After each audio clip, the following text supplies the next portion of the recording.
નમસ્કાર પરમ શ્રદ્ધાળુ ભક્તજનો, પવિત્ર અને હરિકૃપા આપનારા પુરુષોત્તમ માસની દિવ્ય મંગલકારી કથા યાત્રાના 16મા અધ્યાયમાં આપ સૌનું ભાવભર્યું સ્વાગત છે। 15મા અધ્યાયમાં આપણે લોભી પિતા અને ધાર્મિક પુત્ર માધવની વાર્તા સાંભળી અને જોયું કે કેવી રીતે પુત્રના પવિત્ર અન્નદાનના પ્રભાવથી લોભી પિતાનો આત્મા પણ નરકમાંથી મુક્ત થઈને વૈકુંઠધામ પામ્યો। આજે 16મા અધ્યાયમાં આપણે એક અદ્ભુત અને આંખમાં આંસુ લાવી દે તેવી પૌરાણિક કથા સાંભળીશું, જે છે એક અત્યંત ગરીબ, સત્યવાદી કઠિયારા, લાકડાહારા અને સાક્ષાત પુરુષોત્તમ પ્રભુની પરમ કૃપાની વાર્તા। આ વાર્તા આપણને એ મોટો બોધ આપશે કે માણસ ગમે તેટલી ગરીબાઈમાં હોય, પણ જો તે પોતાના સત્કર્મ, પ્રમાણિકતા અને ઈશ્વર પરનો ભરોસો નથી જોડતો, તો વિધાતા પણ તેનું ખરાબ ભાગ્ય બદલવા માટે મજબૂર થઈ જાય છે। આ કથામાં આપણે જોઈશું કે કેવી રીતે જંગલમાં ભૂખ્યા તરસ્યા લાકડા કાપતા એક ગરીબ ભક્તની વહારે સાક્ષાત જગતનો નાથ આવ્યો અને તેની લાકડાની ભારીને સોનાની ભારીમાં બદલી નાખી। વિડિયો હંમેશાની જેમ ખૂબ જ લાંબો અને અદ્ભુત છે, એટલે છેલ્લે સુધી જોજો। કથા શરૂ કરતા પહેલા કમેન્ટ બોક્સમાં પૂરા પ્રેમથી જય પુરુષોત્તમ પ્રભુ અચૂક લખી દો। ઘણા વર્ષો પહેલાની આ વાત છે। સરસ્વતી નદીના કિનારે એક નાનું અને શાંત ગામ વસેલું હતું। એ ગામમાં સુદામા નામનો એક અતિશય ગરીબ કઠિયારો, લાકડા કાપનારો રહેતો હતો। તેનું એક નાનું ઝૂંપડું હતું, જેમાં તે અને તેની પત્ની સુશીલા રહેતા હતા। સુદામાનો રોજનો નિયમ હતો કે તે સવારે વહેલા ઉઠીને જંગલમાં જાય, સૂકા લાકડા વીણે, તેની ભારી માથા પર ઊંચકીને નગરમાં વેચવા જાય અને એમાંથી જે 2-4 પૈસા મળે એમાંથી માંડ 2 ટંકનું ભોજન નસીબ થતું હતું। સુદામા ગરીબ જરૂર હતો, પણ અપ્રમાણિક કે લાલચુ બિલકુલ નહોતો। તે ક્યારેય કોઈ લીલુંછમ ઝાડ નહોતો કાપતો। તે કહેતો, લીલા વૃક્ષોમાં પણ જીવ હોય છે, પ્રભુની સૃષ્ટિને નુકસાન કરીને મારે મારો પેટ નથી ભરવો। તેની પત્ની સુશીલા પણ તેના જેવી જ સંતોષી અને પરમ ધાર્મિક સ્ત્રી હતી। બંને ગરીબાઈના દિવસો પણ હસતા મુખે કાપતા હતા અને અખંડ પ્રભુ ભક્તિ કરતા હતા। સમયચક્ર ફરતું રહ્યું અને પવિત્ર પુરુષોત્તમ માસ, અધિક માસની શરૂઆત થઈ। ગામની અંદર ચારેય તરફ ભક્તિના કીર્તનો સંભળાવા લાગ્યા। સુદામા અને તેની પત્ની સુશીલાએ પણ મનમાં સંકલ્પ કર્યો કે તેઓ આખો મહિનો પુરુષોત્તમ પ્રભુનું કઠિન વ્રત કરશે। ગરીબાઈના કારણે ઘરમાં અન્નનો બહુ સંગ્રહ નહોતો, છતાં સુશીલા વહેલી સવારે 4 વાગ્યે ઉઠીને નદીએ નાહવા જતી, માટીના પ્રભુ બનાવીને પૂજા કરતી અને વ્રતના નિયમ મુજબ આખો દિવસ ઉપવાસ કરતી હતી।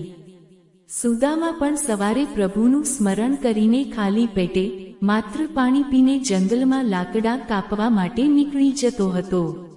આખો દિવસ ભૂખ્યા પેટે જંગલમાં ભટકવું અને લાકડા વીણવા એ બહુ કઠિન હતું, પણ બંનેના મુખ પરથી હરિ ઓમ તત્સત નું સ્મરણ ક્યારેય અટકતું નહોતું। જોતજોતામાં અધિક માસના 15 દિવસ વીતી ગયા। 16મા દિવસે સુદામા રોજની જેમ સવારે જંગલમાં ગયો। તે દિવસે ગરમી બહુ જ વધારે હતી અને આકાશમાં અચાનક કાળા ડિબાંગ વાદળો ઘેરાવા લાગ્યા। હજી તો સુદામાએ લાકડાની એક ભારી માંડ ભેગી કરી હતી, ત્યાં જ ચોધાર આંસુની જેમ ધોધમાર વરસાદ તૂટી પડ્યો। સુદામા એક મોટા ઝાડ નીચે છુપાઈ ગયો। વરસાદ એટલો ભયંકર હતો કે બંધ થવાનું નામ જ નહોતો લેતો। જોતજોતામાં સુદામાએ વીણેલા બધા જ લાકડા પાણીમાં પલળી ગયા। સાંજ પડવા આવી, વરસાદ ધીમો પડ્યો, પણ સુદામા બહુ ચિંતામાં મુકાઈ ગયો। તેણે વિચાર્યું, અરે રે, લાકડા તો સાવ ભીના થઈ ગયા છે।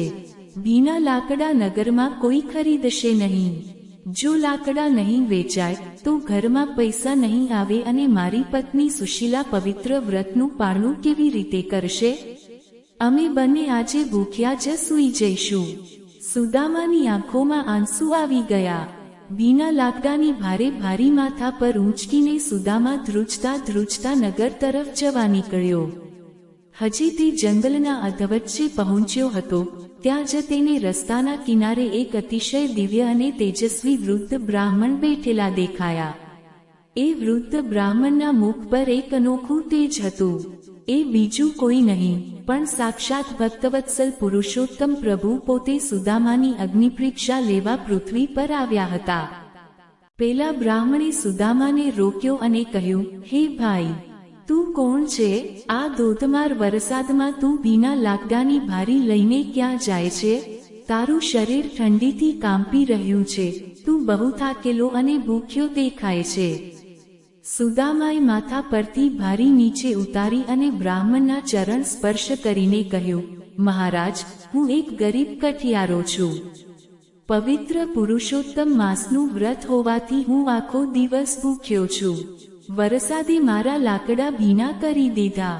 હવે આને નગરમાં કોઈ ખરીદશે નહીં, એટલે ચિંતામાં ઘેર જઈ રહ્યો છું કે પ્રભુના વ્રતનું પાળનું કેવી રીતે કરીશ.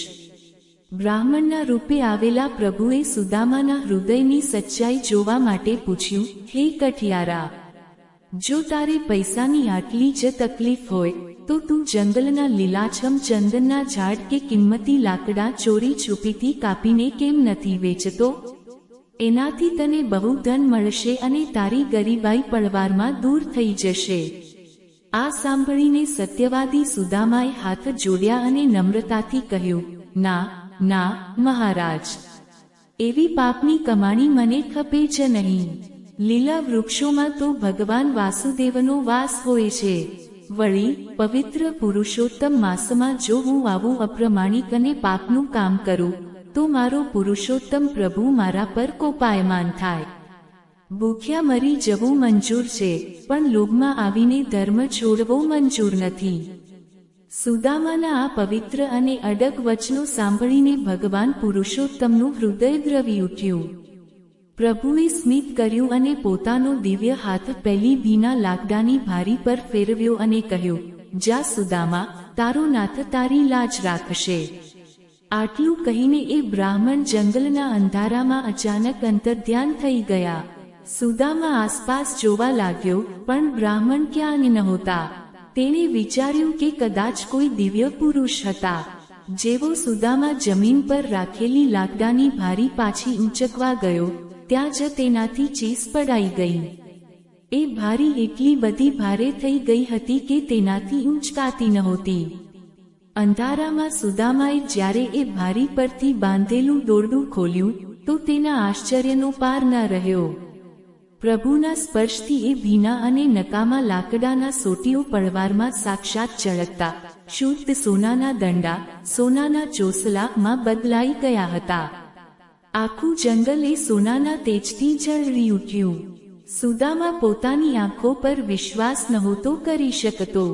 તે રડતા હૃદયે જમીન પર બેસી ગયો અને બોલ્યો, ઓ મારા વહાલા પુરુષોત્તમ પ્રભુ, આ તમે જ હતા.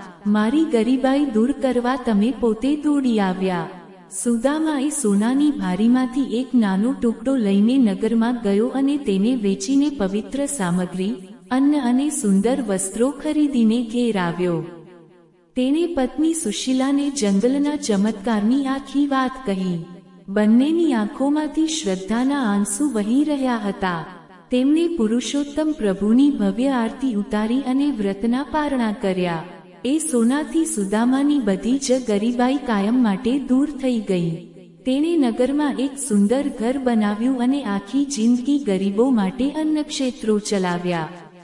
તે ક્યારેય પોતાની પ્રમાણિકતા નહોતો ભૂલ્યો અને જીવનના અંતે બંને પ્રભુના પરમધામને પામ્યા.